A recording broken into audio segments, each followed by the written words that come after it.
My oncology staff, who was known to be one of the best teachers around, convinced me to do a clinic with him. I did a clinic with him. It was about 1 in the afternoon the clinic started. Clinic ended and I was going home and I looked at my watch and it was 6 something. And for the first time in my life I realized, you know what, I did not look at my watch for the last half a day because I really enjoyed myself meeting these people, and I was just amazed that here's a group of patients. In a lot of cases, they're fighting for their lives, but coming in, walking in, living as best as they could.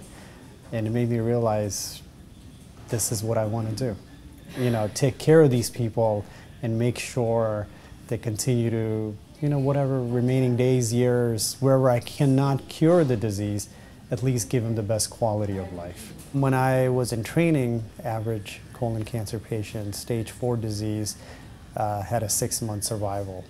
Now they're living way past 3 years on average, and about a quarter of them making it past 5 years. We just had 2 new drugs that got approved this past summer. We started from one drug that had been around since 1957, and we were still using the same drug in 2005 when a second drug finally got approved, and a third drug, and fourth and fifth and sixth. So we've got half a dozen drugs to play around with and make sure these patients continue to be around.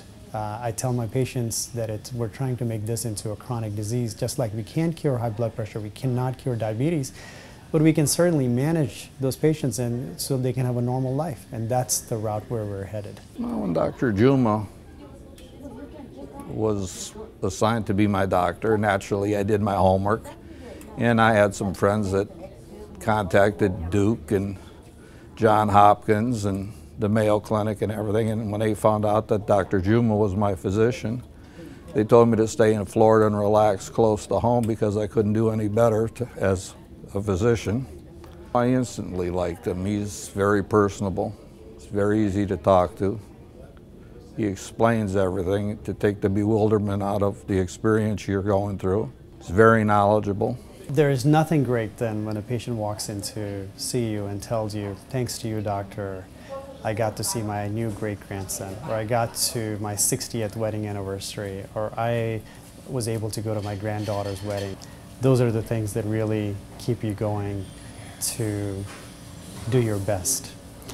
I have, if I can tell one quick story, there was a 91-year-old gentleman I saw about 3 years ago, and he had a lymphoma, rather aggressive, rather rare, and he was told at one of the larger institutions in the area that he should just be made comfortable and not pursue any treatment.